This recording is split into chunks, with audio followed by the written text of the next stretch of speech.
Hola hermano, ¿cómo estás? Dios te bendiga en este día, en esta hora que Dios nos ha permitido vivir, nos ha permitido eh, tener este tiempo, ¿no? En nuestra vida terrenal que estamos viviendo hoy y que, bueno, Dios nos permite tener este tiempo de poder tomar la palabra de Dios. Bien hermano, vamos a orar y vamos a comenzar nuestra clase del día de hoy. Señor, te alabamos. Gracias Señor porque tú eres bueno, porque para siempre es tu misericordia, porque tú eres todopoderoso y no hay nadie que se compare a ti, Señor. Desde la eternidad hasta la eternidad tú eres Dios. Bendito y alabado seas, Señor. Hoy suplicamos de tu gracia, suplicamos de tu cuidado para con nosotros. Te alabamos, oh Dios, bendecimos tu santo nombre en este día, en nombre de Jesús. Amén. Bien, hermanos, vamos a continuar con nuestra clase del día de hoy, clase número 4 de la materia La Epístola a los Efesios, trimestre número 1. Seguimos en el capítulo 1, nos quedamos aquí en el verso número 8 y 9. 8 y 9. ¿De qué venimos hablando? Bueno, Pablo comienza el capítulo 1 o comienza su carta hablando de las bendiciones espirituales que Dios ha derramado por medio de Cristo y que son administradas por la iglesia. Y nuevamente lo vuelvo a repetir, administradas no quiere decir que solamente se pueden conocer por la iglesia. Sin embargo, la idea de la iglesia no es de un hombre. La idea de la iglesia fue de Dios y es de Dios. Por lo tanto, hay cosas, o sea, no quiere decir por eso que un individuo no pueda estudiar individualmente y conocer verdades del Evangelio. Pero hay otras cosas que Dios las va a dar a conocer a través de la iglesia. ¿Okay? Entonces,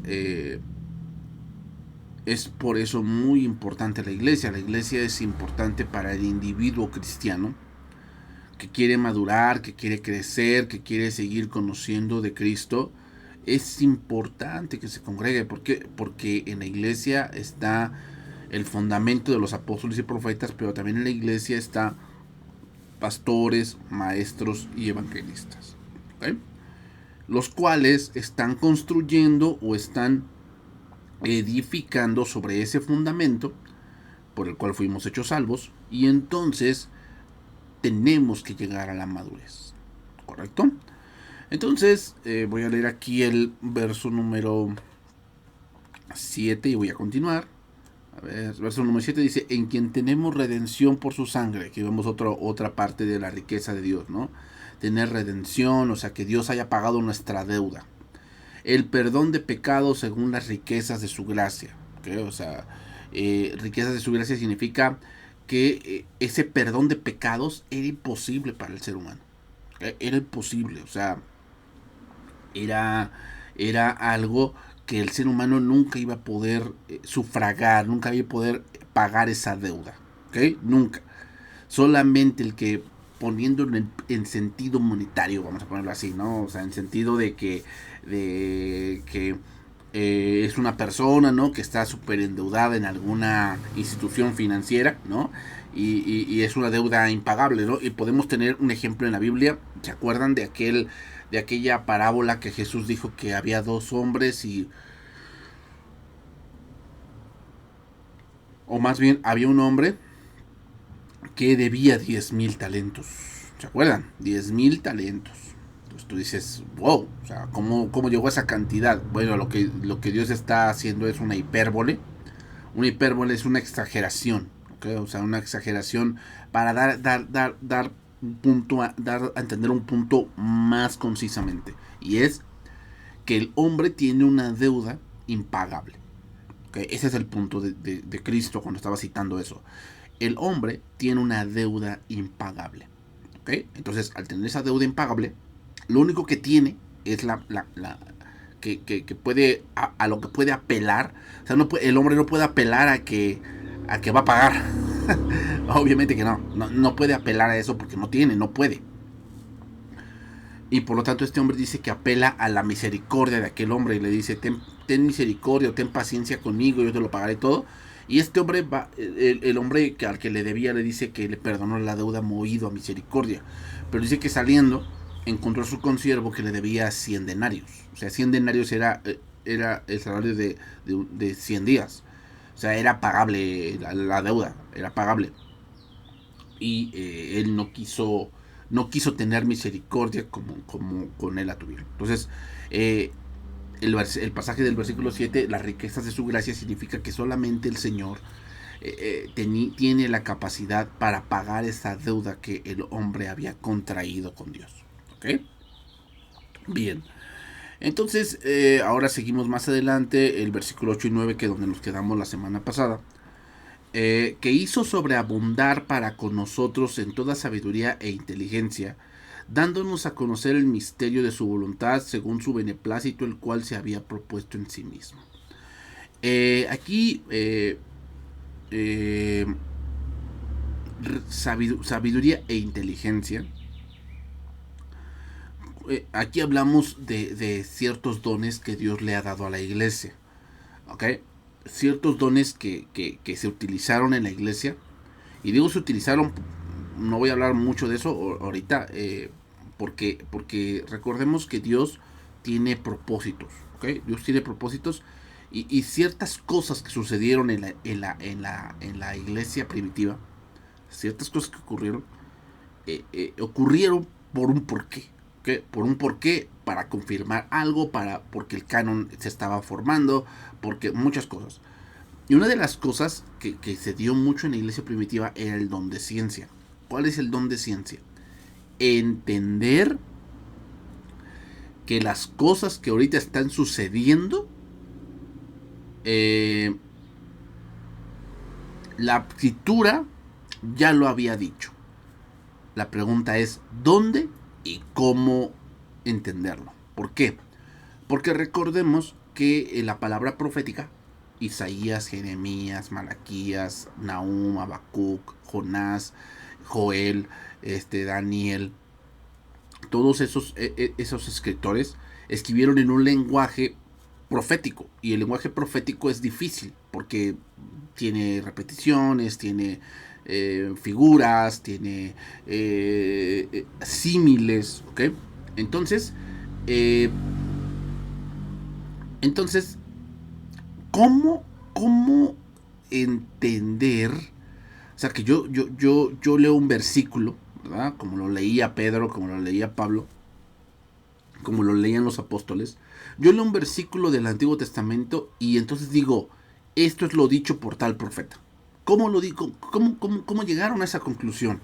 Eso se llama don de ciencia. Eso significa que hizo sobreabundar para nosotros toda sabiduría e inteligencia. ¿Eh? Toda sabiduría e inteligencia ¿sobre qué?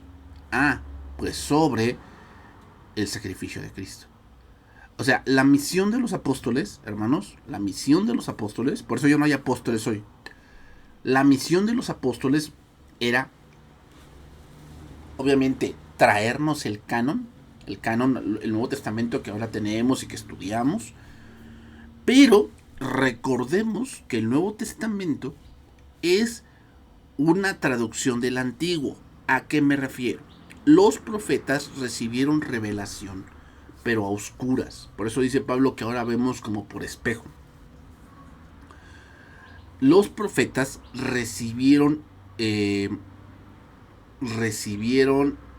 revelación a oscuras, o sea, solo algunos tintes del lienzo. Es como si tú tuvieras un rompecabezas y tú tienes varias piezas y como que vas uniendo las piezas y como que más o menos te va dando la idea de cómo es la imagen. Bueno, pero los apóstoles trajeron la imagen completa. ¿Por qué? Porque por eso dice, Él es la imagen del Dios invisible. ¿Por qué? Porque Cristo es la realidad de lo que los profetas todavía no veían con claridad. Pero los apóstoles trajeron esa realidad a flote, o sea, terminaron de pintar la pintura que los profetas habían comenzado. ¿Ok? Entonces por eso ya no existen más apóstoles. ¿Por qué? Porque ya cumplieron su propósito. ¿A qué nos referimos? Si hubiese más apóstoles, lo que tendría que pasar es que tendría que surgir un Nuevo Testamento. ¿Ok? O otro testamento basado en el Nuevo Testamento. Ahora sería el testamento contemporáneo, por decirlo. Que se basa en los evangelios, se basa en... entonces tendrían que decir, esto es lo dicho por Pablo, o esto es lo dicho por Pedro, cuando dijo acá, se está cumpliendo acá, ¿no? Eso sería ser un apóstol y pues palabra autoritativa y hacer otro canon, pero ya no hay más de eso, entonces por lo tanto ya no se necesitan apóstoles porque su propósito ya se ha cumplido. Entonces retomando el pasaje, la iglesia, o sea, el fundamento de los apóstoles y el profetas está en la iglesia, ¿ok? Está en la iglesia. Entonces, por lo tanto, por eso una persona individualmente no va a llegar al punto de la verdad plena. ¿Por qué? Porque no está fundamentados en el fundamento de los apóstoles y profetas, sino va a estar fundamentado en su propio criterio personal. ¿Ok? En su propio criterio personal. Entonces,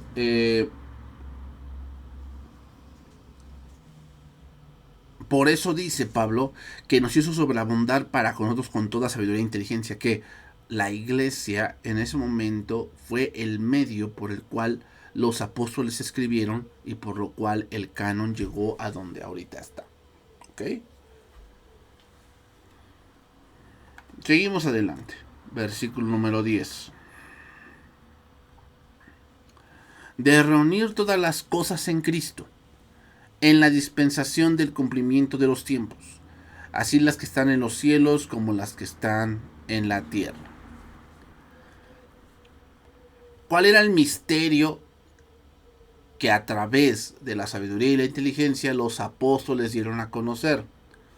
Bueno, hubo varios misterios que a lo largo de la historia cristiana se fueron revelando. Uno de ellos, Cornelio. Era un misterio porque ellos al principio creían que los judíos solamente se iban a salvar. Ese era un misterio que después Dios reveló a través de Cornelio. A través del suceso de Cornelio, Dios reveló ese misterio que los gentiles también tenían entrada a través de Cristo a las riquezas espirituales. ¿Ok? Ese es un misterio que se reveló. Otro misterio. El otro misterio es que Cristo tenía que sufrir. Y nos damos cuenta, o sea, cuando Cristo hablaba a los apóstoles sobre que Él iba a ser entregado, sobre que Él iba a ser muerto, sobre que Él iba a ser negado, Él iba a ser crucificado, como que los apóstoles no lo entendían porque ellos tenían una idea de que el Mesías tendría que venir a poner orden, ¿ok? O sea, el mismo Juan el Bautista lo dice en Lucas capítulo 3, que dice que el hacha está puesta sobre los árboles y todo árbol que no da buen fruto será cortado y será echado en el fuego. Entonces, la idea de Juan el Bautista era que el Mesías iba a venir e inmediatamente hacer juicio, lo cual no está equivocado, ¿ok? O sea, obviamente va a haber un juicio y el encargado del juicio va a ser el Mesías, pero no iba a ser en el tiempo en que Juan el Bautista lo pensaba. O sea, él pensaba que la primera venida de Cristo iba a ser para juicio. No, la primera venida de Cristo iba a ser para proclamación y para misericordia. Para proclamación del arrepentimiento. ¿Okay? Así lo y así lo entendían los apóstoles. Por eso el hablar Jesús de que él iba a morir era algo misterioso para ellos, porque ellos no tenían esa visión de que el Mesías tendría que morir. No tenían esa visión. Pero después vemos en Hechos capítulo 2 que Pedro habla de que esa parte de que Jesús murió en la cruz del Calvario era algo necesario y era algo ya planeado por Dios. ¿Ok? Por eso dice, de reunir todas las cosas en Cristo, en la dispensación del cumplimiento de los tiempos. Es decir, en un tiempo determinado, ahora Dios nos ha dicho este misterio de que Cristo vino a salvar a todos.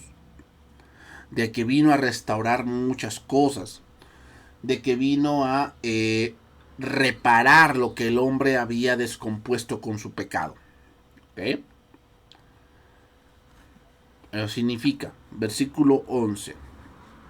En él asimismo tuvimos herencia, habiendo sido predestinados conforme al propósito del que hace todas las cosas según el designio de su voluntad. El pensamiento obvio es que Israel fue la porción especialmente escogida de Dios, no para su privilegio personal, sino con propósitos salvíficos.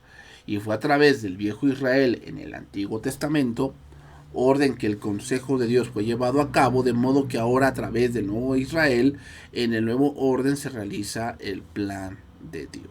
¿Okay? Entonces, ¿qué quiere decir? En él asimismo tuvimos herencia. Y eso se puede compaginar con Romanos 11.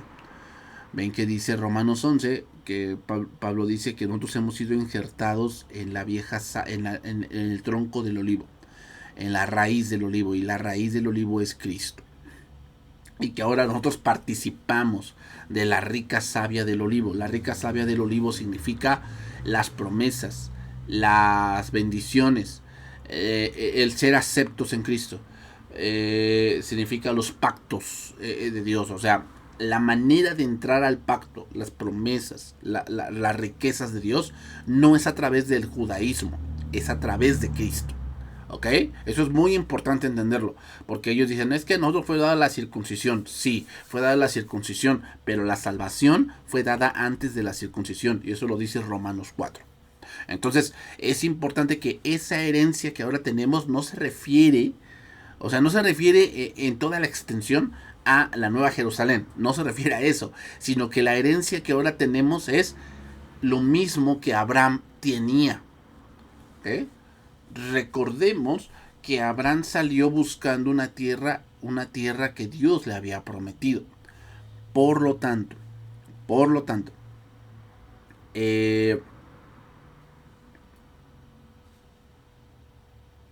la herencia a la cual se refiere Pablo son todas esas bendiciones espirituales que ahora tenemos en Cristo, habiendo sido predestinados conforme al propósito del que hace todas las cosas según el designio de su voluntad. ¿Qué quiere decir? Que Dios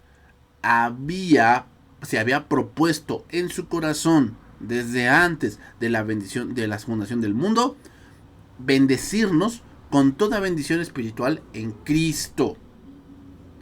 Eso es lo que está diciendo. O sea, la herencia es darnos a Cristo, darnos entrada a las promesas, a los pactos, a las bendiciones. Ese era el punto de Cristo, dar a conocer su gloria a través de Cristo. Ese fue su propósito. ¿Ok? Y nosotros, al estar en Cristo, ahora tenemos acceso a todo aquello que Dios le prometió a Abraham desde hace más de 5,000 años. ¿Ok? ¿Por qué? Porque ese fue el designio de su voluntad. Ese fue su plan. Todo el plan de salvación que leemos en las Escrituras de la redención es un plan de Dios que no surgió en el Edén. No surgió allí de que, bueno, el hombre cayó, ahora vamos a hacer un plan para rescatarlo. No. Surgió mucho antes que el mundo existiese. Pablo lo que quiere darnos aquí a entender es que Dios no es un improvisado. Dios no es un improvisado. Dios no es alguien que diga, bueno, híjole, ¿qué hacemos, Gabriel? ¿No? ¿Qué hacemos, Miguel? Ya estos hombres se me salieron del huacal, a ver cómo le hago para recomponerlo. No. Dios tiene un plan maravilloso y ese plan, pues, ahora sí que incluía la caída del hombre. Incluía la caída del hombre. Ahora, adentrarme diciendo, bueno, entonces quiere decir que Dios provocó la caída del hombre. Ahí entraríamos en un término filosófico muy difícil, al cual no quiero entrar ahora. ¿Ok? Versículo 12. A fin de que seamos para alabanza de su gloria. Nosotros los que primeramente esperábamos en Cristo. ¿Se dan cuenta? O sea, al tener herencia, al saber que Dios no es un improvisado, que Dios es alguien totalmente inteligente, todopoderoso, y que todo este plan que estamos viviendo, que todo este plan que estamos pasando, que todas estas riquezas, estas promesas, esta salvación que estamos gozando, era un plan de Dios. Pero todo eso tiene un porqué, para la alabanza de su gloria. Cuando leemos de Abraham, cuando leemos de Isaac, cuando leemos de Jacob, cuando leemos de Moisés, cuando leemos de José, cuando leemos de David, cuando leemos de Daniel, cuando leemos de Salomón, cuando leemos de Jeremías, cuando leemos de Usías, cuando leemos de Josías, cuando leemos de muchos reyes y todo ello, hermanos, nos impresionamos del cómo ellos actuaron, cómo resolvieron ciertos problemas, cómo ellos estuvieron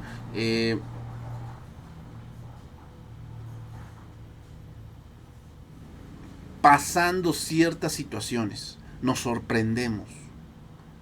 Pero ¿sabes qué nos debería sorprender más? Que ellos llegaron a esas conclusiones porque Dios estaba con ellos. Eso es para la alabanza de la gloria de Dios. Y Dios espera lo mismo de nosotros.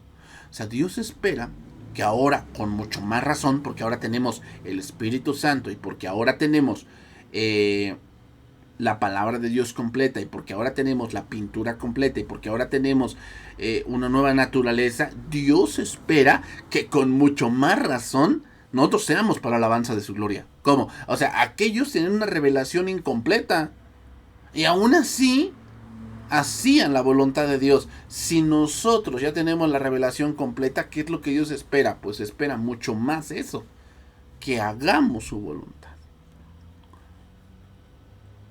¿Ok?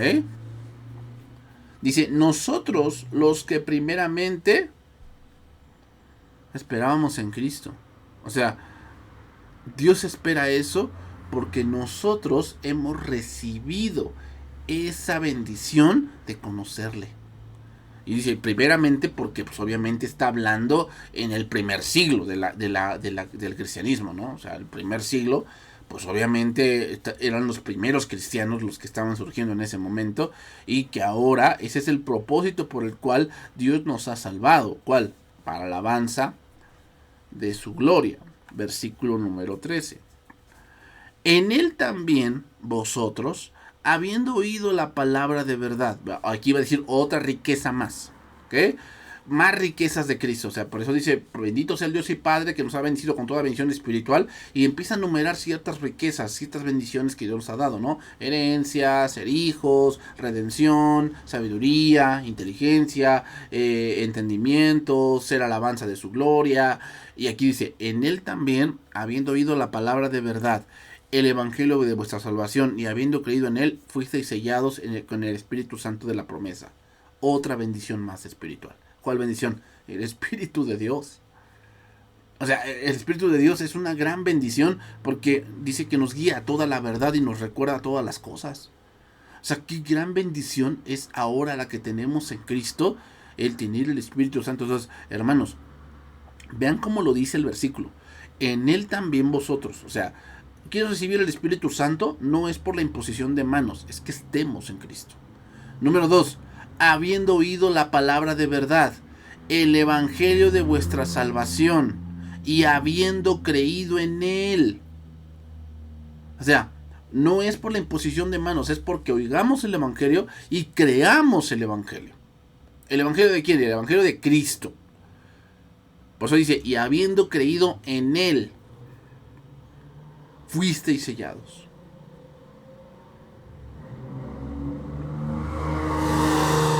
¿Qué? Es por eso importante predicar el evangelio. Y no nuestras opiniones y nuestros métodos, sino su palabra. Aquí la palabra sello, que se menciona en este pasaje, es la palabra griega esfragizo. Esfragizo y significa estampar, significa guardar un secreto, atestiguar, ¿ok? Entonces, esta riqueza, hermanos, significa también que somos pertenencia de Dios. Significa que nuestro Dios no solamente nos ha adoptado, nos ha comprado y ha pagado la deuda. Y una seña de esa deuda es el Espíritu de Dios. ¿Se acuerdan de la parábola del hijo pródigo? Cuando dice que regresó el hijo y le dijo, padre, ya no soy digno de ser llamado tu hijo, hazme como uno de tus jornaleros. Y entonces dice que el padre le dijo, sacad el mejor vestido y calzad a mi hijo y poner anillo en su dedo porque este es mi hijo. O sea, ese sacar el vestido, poner calzado y anillo en el dedo es la riqueza del Espíritu Santo. ¿Por qué? Porque es el Espíritu Santo el que hace que nos vistamos de Cristo. Es el Espíritu Santo el que hace que caminemos hacia Cristo o como Cristo anduvo. Y ese anillo en el dedo es un sello de que somos sus hijos. Por eso, hermanos, aunque te hagan mucha brujería y lleven tus calcetines a Catemaco y lleven tu fotografía de tus 15 años hasta allá y te hagan brujería y te hagan amarres y quemen gallinas negras y blancas y rojas y no sé, amarillas, eso no te llega. ¿Por qué? Porque el que vive en nosotros es mucho mayor que el que está en el mundo. Si creemos. ¿Qué? Si creemos. Los efesios llevan un sello y nosotros también de tener al Espíritu Santo en el corazón. En tiempos antiguos, hermanos, un sello era señal de propiedad. El hecho de que un cristiano lleve el sello del Espíritu Santo indica que él o ella le pertenecen a Dios. Esta es una bendición que estamos teniendo hoy en día y que seguimos disfrutando. Un depósito, un pago inicial, es la primera cuota de una transacción y es la garantía de que el resto de la obligación también se va a cumplir. Es decir, muchos dicen, ¿cómo estamos seguros de que Dios va a cumplir su promesa, de que Dios efectivamente va a hacer las cosas que ha prometido? La respuesta es el Espíritu de Dios. La respuesta es el Espíritu de Dios. El Espíritu Santo es la evidencia de que lo inicial se terminara. Y voy a pasar al último pasaje, versículo 14. Que es las arras de nuestra herencia, hasta la redención de la posesión adquirida para alabanza de su gloria. Las arras siempre las asociamos con las bodas, ¿no? O sea, que las arras significan el sustento, ¿no? Que el hombre promete a la mujer que él va a hacer lo necesario para que tengan lo necesario, ¿no? No promete que van a vivir en la opulencia, pero sí promete que van a vivir de una manera adecuada, ¿no? Que van a tener, pues, ni siquiera frijoles, o van a tener huevo, o van a tener leche, o cosas básicas, ¿no? Que se requieren para vivir. Pero aquí las arras, la palabra arras en el griego, arrabón, que significa una promesa, una garantía. Dice traducción viviente, vean lo que dice la traducción viviente. El Espíritu es la garantía que tenemos de parte de Dios de que nos dará la herencia que nos prometió y de que nos ha comprado para que seamos su pueblo. Dios hizo todo esto para que nosotros le diésemos gloria y alabanza. Entonces, el Espíritu Santo es un adelanto de lo que el Señor nos dará en la eternidad y en la herencia que ya tenemos adquirida. Por tanto, el cristiano está esperando a su Salvador y a su Redentor. ¿Qué quiere decir? Bueno, las arras, que es el Espíritu Santo, es como cuando tú vas a una agencia de autos y dices, yo quiero tal auto, entonces tú vas a dejar un depósito o tú vas a dar un adelanto del pago del auto, y lo demás tal vez, si tú elegiste ese método, porque hay varios métodos de sacar un auto, pero el método más utilizado es el crédito, ¿no? O sea, que tú vas a una agencia, tú dices, ¿cuánto cuesta ese auto? No, pues que cuesta 200,000. Ah, bueno, tú nada más traes como 70,000, 80,000 pesos, ¿no? Entonces tú vas, das ese adelanto, y ese adelanto es como una garantía de que tú vas a pagar ese auto. ¿Ok? Es una garantía de que tú vas a pagar ese auto. Entonces, es lo mismo. Y obviamente no es porque el Señor no pueda o porque Dios mienta, pues es claramente que no. Pero el Señor sabe que el ser humano necesita ese tipo de cosas. Entonces, eso es lo que diferencia, hermanos, a un cristiano o el cristianismo de todo lo que son las religiones. Las religiones solamente suponen, las religiones simplemente tienen tal vez pensamientos que ellos ponen muy elevados, pero no tienen ninguna garantía. El cristianismo sí tiene una garantía. ¿Cuál es esa garantía? El Espíritu Santo. El Espíritu Santo. Y todo esto va a ser para el avance de la gloria de Dios. Es decir, todo esto es plan de Dios. Nadie pudo haber ideado un plan más grandioso de la salvación más que nuestro Dios. Que Dios te bendiga, hermanos. Y nos vemos la siguiente semana. Bendiciones.